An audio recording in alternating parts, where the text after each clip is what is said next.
안녕하세요, 손머리입니다. 오늘 내부 고발, 양심의 소리라는 제목으로 여러분과 한번 좋은 내용을 공유하고 싶습니다. 실제 본문 내용은 이렇습니다.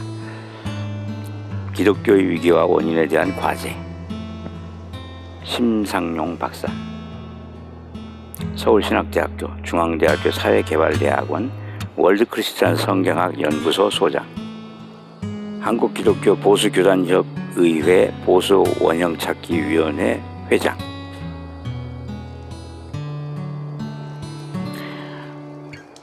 기독교 내부에서 지금 고발하는 내용이에요. 양심의 소리죠. 대다수의 사람들은 신학을 성경에 어떤 사람이 만들었겠거니, 그리고 성경에서 나왔겠거니 하지만, 신학은 성경에서 나온 것도 아니고 성경을 위해서 만들어진 것도 아니고 성경의 사람이 만든 것도 아닙니다. 이게 핵심이에요. 잘 알고 있네요, 이 양반은. 신학이라는 개념 자체를 만든 장본인은 고대 그리스의 플라톤이라는 철학자가 만들었습니다. 어지간한 신학 공부를 한 사람들, 교수들은 다 알고 있는 내용이에요. 사실은 말을 안 해서 그렇지. 근데 이 양반이 아마 양심의 소리를 낸 것 같습니다. 오늘날 현대인들은 서구 기독교가 심각한 침몰 내지 죽었다는 현상은 이제 보편적이고 일반적인 사실로 알고 있습니다. 그리고 한국 기독교 역시 심각한 침체 현상이 맞아 있습니다. 사실 기독교는 교회 안팎으로 기독교 위기에 대한 문제가 심각하게 거론되고 있습니다. 모두가 위기라는 것을 공감하고 있으며 위기에 대한 문제가 화두입니다. 세계 기독교계는 물론 한국 기독교계도 이 같은 기독교 위기에 대한 문제에 대해서 지난 20여 년간 수많은 논의를 거듭해 왔습니다. 그때마다 기독교 위기에 대한 문제를 어떻게 생각하고 다루고 있나, 토론 현장에 참석해 보면 문제의 본질과 너무 동떨어진 주제를 가지고 위기 문제를 다루지 않나 하는 생각을 떨쳐버릴 수가 없습니다. 문제는 기독교 위기에 대한 문제는 단지 한국 기독교계에만의 과제가 아니었습니다. 이미 서구 기독교에서 지난 500년간 서구 교회의 화두였습니다. 지금 서구 기독교회가 치명적인 위기 속에 빠져 있는데 무려 수백 년에 그렇게 왕성했던 서구 기독교가 무너지는데 왜 이 같은 논의가 이루어지지 아니하였겠습니까? 한국 기독교는 비교가 되지 않는 큰 규모와 대대적인 노력이 초교파적으로 진행되었지만 결국 이에 대한 과제를 극복하지 못하고 결국 이 같은 절대 위기 상황이 되었습니다. 이제 우리 기독교가, 세계 기독교가 안고 있는 이 문제에 대한 세계 기독교 화두를 던져야 할 때가 되었습니다. 이것은 어느 한두 개인이나 교회가 안고 있는 문제가 아니라 모든 교회가 안고 있는 과제이기에 한국 교회에 이에 대한 과제를 기도하는 마음을 가지고 나설 때가 되었습니다. 기독교 위기와 신학의 문제. 신학대학에서 신학을 가르칠 때 불문율로 여기는 것이 하나 있습니다. 신학의 전 과정을 거쳐서 꺼내지 않습니다. 신학을 가르치며 신학과 신학 체계 내지 개념 구조라는 것을 만들고 형성한 장본인이 과연 누구인가에 대한 것입니다. 사실 신학이라는 학문을 공부하면서도 늘 이것이 의문이었습니다. 그러나 어느 누구도 여기에 대해서는 일체 한마디도 없었고 누가 만들겠거니 하고 지나갑니다. 그래서 신학대학을 졸업할 때까지, 신학을 졸업할 때까지 도대체 가장 기본적이고 상식적인 신학이라는 것을 도대체 누가 만들었는지도 모르고 지나가는 경우가 허다합니다. 대다수의 사람들은 신학을 성경에 어떤 사람이 만들었겠거니 그리고 성경에서 나왔겠거니 하지만 신학은 성경에서 나온 것도 아니고 성경을 위해서 만들어진 것도 아니고 성경의 사람이 만든 것도 아닙니다. 신학이라는 개념 자체를 만든 장본인은 고대 그리스 유명한 철학자 플라톤이라는 철학자가 만들었습니다.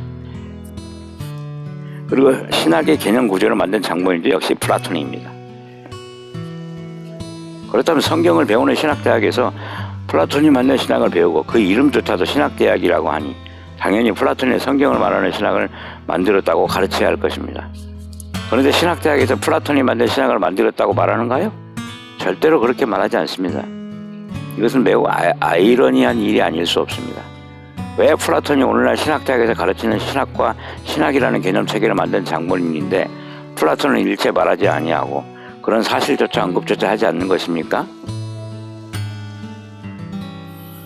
사실 신학대학에서 가르치는 신학의 모든 패러다임은 플라톤이 설정하고 창안한 개념 체계를 받아들여 거기에 성경에 있는 내용들로 포장시켜 가르치고 있는 것입니다. 플라톤과 그가 체계화시킨 율리피스 방식과 사고 유형으로 성경을 이해하는 것이죠. 대개 신학대학에서 기독교 신학하면 바울이 만든 것으로 말합니다. 그래서 일컫기를 바울 신학이라고 말합니다. 그리고 이 바울이 축성했다는 바울 신학을 어거스틴이 이어받아 어거스틴이 정통신학을 세운 성자라고 온통 지칭을 합니다. 거의 모든 신학은 신구교를 막론하고 이 전제하에서 신학이라는 것을 가르칩니다. 그래서 바울 신학과 어거스틴 그리고 카톨릭과 개신교는 이 정통 위에 있다며 자신들의 계파적 라인을 내세워 자신들이야말로 정통이라고 말합니다. 사실 기독교가 말하는 신학 논리는 원형인 플라톤이 만들어 놓은 체계와 동일하면 이를 기독교가 주장하는 바울 신학이라는 체계와 동일한 체계입니다. 그리고 기독교가 말하는 논리대로라면 플라톤이 말하는 신학과 신학 체계는 현재 우리가 알고 있는 바울의 신학 체계와 역시 동일합니다. 이는 바울이 그렇게 한 것이 아니라 바울 이후의 어떤 사람들에 의해 그렇게 만들어진 것입니다. 지금의 기독교 논리대로 말한다면 당연히 바울이 가지고 있는 바울 신학 체계는 플라톤이 말한 플라톤이 만든 신학과 신학 체계를 그대로 원형화해 사용한 것이므로 신학에서는 반드시 플라톤과 바울, 바울과 어거스틴, 그리고 플라톤과 카톨릭, 플라톤과 루터, 칼빈과의 관계자에 말해야만 합니다. 왜냐하면 모두 플라톤이 만든 신학과 신학 체계를 그대로 수용하여 신학과 신학 체계를 사용해서 말하고 있기 때문입니다. 그러나 기독교계에서는 플라톤이 신학을 만들었다는 것도 그리고 플라톤이 만든 것을 바울 신학이 형성되었다는 것도 그것을 어거스틴이 만들었다는 계승시켰다는 것도 일체 말하지 않습니다. 이 역시 역사의 아이러니라고 하지 않을 수 없습니다. 어떻게 신학과 신학 체계 자체를 만든 장본인을 일체 말하지 아니하고 그것을 이용한 사람들, 다시 말해 바울이나 어거스틴을 기독교 신학과 신학 체계를 만든 원조자라도 되는 것처럼 말할 수 있다는 것이 말인가요? 소위 신학과 신학 체계를 만들었다면 세계관 및 신앙관, 신학관, 교리관의 뼈대의 근간을 모두 만들어 놓았다는 것입니다. 기독교의 논리에 의하면 바울이나 어거스틴이 그 플라톤의 신학과 신학 체계 뼈대 위에 성경을 포장해서 기독교 신학을 완성시켰다는 것입니다. 기독교에서 신학과 신학 체계를 말하려면 당연히 그 신학과 신학 체계를 만들고 그 구성의 근간을 마련한 장본인인 플라톤을 말해야 하는 것이 아닌가요? 그런데 기독교는 왜 신학과 신학 구조를 만든 플라톤에 대해서 가르치지 않는가요? 그렇다면 플라톤의 성경을 위하여 이 같은 신학과 신학 체계를 만들었는가요? 결코 그렇지 않다는 것을 이미 말씀드렸습니다. 단연코 플라톤은 성경을 위하여 신학과 신학 체계를 만들지 않았습니다. 플라톤은 고대 그리스의 민족 종교인 오르피우스 종교와 그들의 선조들이 전승해준 종교를 집대성하기 위하여 그들의 신과 종교 체계를 만들기 위하여 신학과 신학 체계를 마련한 것입니다. 플라톤 사상은 철학 사상으로 포장되어 그리스 로마 사상에 크게 영향력을 제공하게 됩니다. 저명한 철학자 버트란드 러셀에 의하면 플라톤이야말로 고대 중세 현대를 거치면서 가장 큰 영향력을 준 인물이 플라톤이라고 소개합니다. 플라톤이 이렇게 고대 중세 현대에 이르며 큰 영향력을 주었다는 이면에서 그가 만든 신학과 신학 체계가 카톨릭만이 아니라 개신교 그리고 이슬람까지 그 영향력을 결정적으로 미치고 있다는 역사적 사실을 반증해주고 있는 것입니다. 문제는 플라톤이 만든 신학과 신학 체계는 자체부터가 성경을 위하여 만든 것도 아니고 성경에서 나온 것도 아닙니다. 그는 성경에 대해 알았거나 접했다는 어떤 증거도 존재하지 않습니다. 그가 이 신학과 신학 체계를 만들고자 한 의도는 유일하며 명백합니다.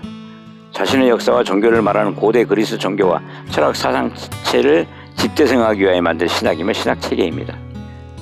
대개 역사적으로 플라톤 하면 플라톤 철학 사상으로 대변합니다. 그러나 플라톤 철학 사상은 철저히 종교 사상을 포함하여 말합니다.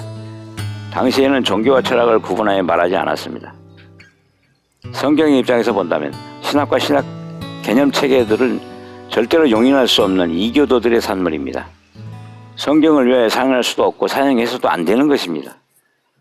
성경은 결코 플라톤의 신학과 신학 방식에 의해 소개되거나 이해되어서는 안 됩니다. 바로 이 플라톤이 만들어 놓은 신학과 신학 체계에 그대로 원형해서 성경을 덧입혀 놓고 그것을 성경을 위한 학문이라고 가르치고 있는 것이 기독교 신학의 현 주소입니다. 과거에도 그랬고 중세에도 그랬고 현재에도 그러합니다. 기독교 신학의 큰 문제점이 여기에 있습니다. 플라톤의 신학과 신학 방법론에 성경을 덮어놓고 그것이 성경을 위한 학문이라고 하는 것은 여간 큰 문제가 아닐 수 없습니다. 엄격히 말해 플라톤 사상을 이해하고 성경을 이용하는 것이지 성경을 이해하고자 하는 방법론이 아닙니다. 가령 부산을 가기 위한 도로를 만들기 위하여 아르콘을 준비했는데 그것을 인천 가는 길에 깔았다고 합시다. 그 아르콘이 깔려져 있는 것을 보고 그 길을 가는 것을 곧 부산 가는 길이라고 주장한다면 그것은 오산입니다. 아무리 아르콘을 깔아놓았다고 할지라도 그들이 가는 길은 어디까지나 인천이지 부산이 아닙니다. 기독교의 원리도 같은 원리입니다. 지금 기독교가 신학과 신학체계 위에 성경을 깔아놓고 그것이 성경이라는 것은 큰 오산입니다. 플라톤이 만들어 놓은 것, 신학과 신학체계 위에 성경에 있는 내용들을 포장해 놓고 그것이 성경을 위한 것이라고 그것이 성경이라고 이해하라는 것은 플라톤을 이해하는 것이지 성경을 이해하는 것이 아닙니다. 따라서 현재의 기독교는 플라톤의 사상적 체계와 플라톤의 길을 이해하기 위해서 성경을 이용하는 것이지 성경 그 자체를 이해하는 것이 아닙니다. 그러므로 현재의 신학 안에서는 수많은 모순과 허구 체계와 반성경적 체계와 주장들이 난무하지만 기독교는 이를 은폐시켜 놓고 있을 뿐만 아니라 성경을 짓밟고 있음에도 불구하고 그것을 성경이라고 주장하고 있는 것입니다. 플라톤이 자신의 신과 신학 체계를 만들기 위해 만들어 놓은 수단들에게 성경을 덧입혀 그것을 성경이라고 하는 것에는 명백하고도 분명한 모순이 존재합니다. 이 허구와 모순이 일반인들은 알 수 없지만 기독교에 대해 오랜 경험을 가지고 있는 서구의 천재적인 학자들과 지식인들은 비록 전부는 아니라 할지라도 이 여지를 간파하고 치명적인 공격을 가했던 것입니다. 이것이 서구 기독교의 죽음을 초래케 한 치명적인 원인이 되었던 것은 두말할 필요가 없습니다.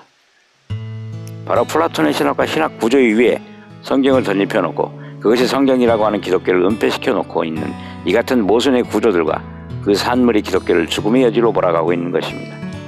이것처럼 기독교를 치명적인 위기로 몰아가고 있는 심각한 요인은 없습니다. 하지만 불행하게도 기독교는 이를 알 리도 없고 그것만이 성경이라고 믿고 있는 기독교는 속수무책으로 위기에 노출되어 있지만 기독교는 여전히 플라톤의 신학과 신학 논리 위에 세워놓은 것만이 성경을 이해하는 정통 논리라고 굳게 믿고 확신하고 있기에 기독교는 이 사실을 의심하거나 여기서 벗어나려는 노력을 하지 않습니다. 도리어 이것이 아니면 기독교와 성경을 지켜내지 못한다는 강박관념에 사로잡혀 여기에 집착하고 있는 것입니다. 믿는 도끼에 발등지킨다는 말이 있습니다. 기독교가 소위 정통신학이니 전통신학이니 하는 말들은 하나같이 플라톤의 신학과 신학 체계 논리 위에 성경을 덧입혀 놓고 그것이 성경이라고 외치고 있기에 언제나 공격당할 여지에 노출되어져 있습니다. 플라톤의 신학과 신학 논리에 기독교가 말려 들어가 있으면서도 그것만이 기독교의 전부라고 맹신하고 있는 까닭에 기독교는 치명적인 함정에 빠져들어가면서도 자신들은 성경으로 가고 있다고 착각하고 있는 것입니다. 기독교의 신학과 신학 체계를 소개하는 신학대학에서 대개 자신들이 배우는 신학과 신학 체계가 바울 신학이라고 그리고 이것을 어거스틴이 계승하여 발전시킨 것이라고 가르칩니다. 그래서 기독교 신학은 바울의 신학이라고 말합니다. 바울이라는 인물과 사상 앞에 신학이라는 말을 붙여놓고 바로 바울 신학이라고 했으면 바울이 이 신학을 만들었는지 확인해야 하는데 기독교 신학에서는 이 사실을 전혀 해명하지 않습니다. 도대체 바울이 신학이라는 것을 만들었다는 증거가 어디에 나옵니까? 그리고 바울은 신학을 한 적이 없으며 바울 서신 자체에 나타난 그의 주장들은 신학대학에서 주장하는 사상적 맥락과는 전혀 무관한 것들 뿐입니다. 바울은 신학이나 신학체계를 말한 적이 전혀 없는데 어떻게 바울 신학이라고 할 수 있는가요? 이것은 명백한 바울에 대한 기만입니다. 바울은 신학을 한 적이 없었고 신학을 만든 장본인도 아닙니다. 오늘날까지 신학대학이나 신학교에서 바울 신학이라고 하는데 이것은 바울이 만든 것도 체계화한 것도 아닙니다. 기독교는 바울이 신학을 만들고 바울이 신학체계를 형성한 것처럼 포장하고 조작해서 말하고 있지만 이것은 모두 근거가 없는 조작된 사실을 가지고 바울을 기만하는 것입니다. 이러한 것은 모두 후에 플라톤 신학과 신학체계를 도입해서 기독교 신학과 한 교부나 학자들이 자신들의 행위를 정당화하기 위하여 그들의 조작물들을 정당화시키기 위하여 바울의 이름을 가져다 붙여놓은 것에 불과합니다. 결코 바울은 오늘날 신학을 창안한 사람도 아니고 신학체계를 형성하거나 구성한 인물도 결코 아니며 바울은 현재의 신학과 아무 상관도 관련도 없는 일입니다. 따라서 기독교 신학은 바울의 사상과 궁극적으로 아무 관련이 없는 것들입니다. 그리고 기독교가 말하는 신학 역시 성경과 관련이 없다는 것은 의심의 여지가 없습니다. 기독교가 주장하는 신학체계를 분석해보면 그것이 얼마나 심각한 허구체계인가를 알 수 있는데, 이는 플라톤의 율리피스 종교 방식의 성격을 덧입혀 놓은 것에 지나지 않기 때문에 드러나는 현상입니다. 오늘날 사상계에서는 바울에 대하여 바울이 신학을 잘못 만들어 놓았다고 종종 비난하는 것을 볼 수 있습니다. 참으로 어이없는 일입니다. 만약 현재의 기독교 신학을 바울이 만들었거나 조성하였다면 이 비난이 정당하다고 할 수 있으나, 바울은 현재의 기독교 신학이나 교리 신학을 조성한 바가 전혀 없습니다. 현재의 기독교 신학을 바울이 만든 적도 없고 이것을 조성한 바도 없습니다. 그러므로 바울에 대한 이 같은 비난은 당장 중단되어야 하며, 신학대학에서 가르치는 신학이나 교리가 바울 신학이라는 가르침이나 주장은 당장 중단하지 않으면 안 됩니다. 그리고 어거스틴이 바울 신학을 계승했다고 하는데 이 또한 근거 없는 허위 사실입니다. 결코 어거스틴은 바울 신학을 계승하지 않았습니다. 어거스틴은 바울 사상을 계승한 계승자도 아니고 어거스틴의 사상은 바울 사상과도 일치하지도 않습니다. 구교나 개신교나 어거스틴이 바울의 사상을 계승하였다고 가르치고 있으나 이것은 엄청난 조작을 전제로 하는 주장입니다. 어느 것 하나 바울과 아무 상관없는 허무맹랑한 주장이 아닐 수 없습니다.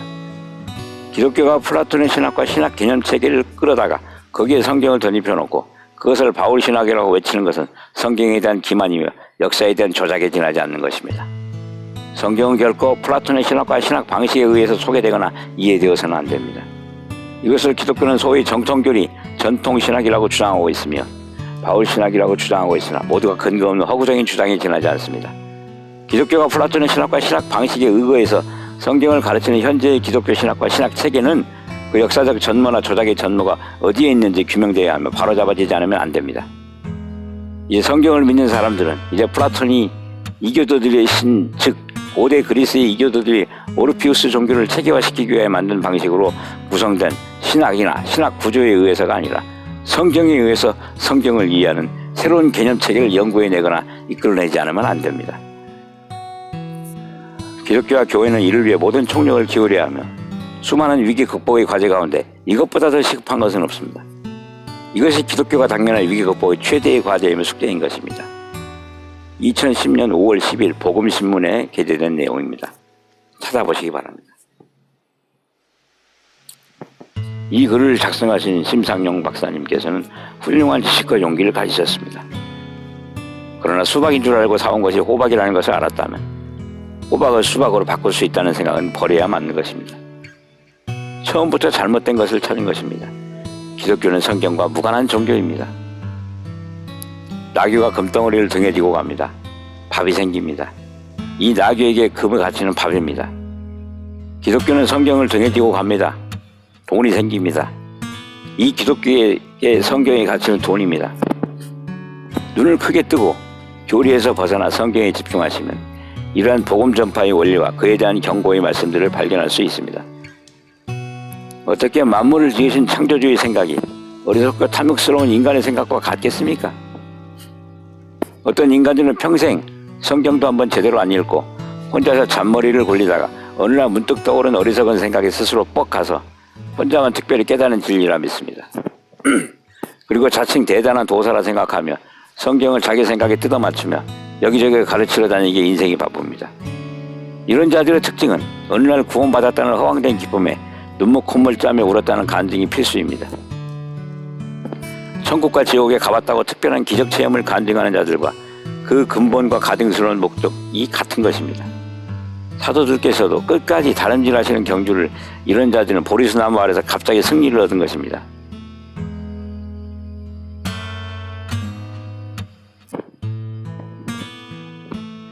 때로는 성경은 처음부터 인간이 만든 설화다, 구전이다 주장하니 당연히 그 자들이 나는 성경에 나오는 하나님과 예수님을 믿는다는 말은 세상 어디에서도 근거조차 찾을 수 없는 미친 소리가 분명하게 됩니다. 그들은 그런 말을 하면서도 믿는 척하고 있는 자신이 얼마나 가증스럽고 미친 인간인지를 조금도 느끼지를 못합니다. 불교나 천주교적인 생각에서 나온 것입니다. 그 자들은 운이 좋아서 기독교인이지 기회만 있었다면 풍수지리나 떠들며 돗자리 깔고 사람들 눈치를 살피며 점이나 보는 처지였을 것입니다. 독사들을 빼고는 짐승도 그런 행동을 절대 안 합니다. 오해 방지. 예수님을 알게 된 기쁨으로 감격하셨던 분들의 감동에 대하여 불행하는 것은 아닙니다. 오해 없으시기 바랍니다. 오늘은 여기까지 하겠습니다. 샬롬.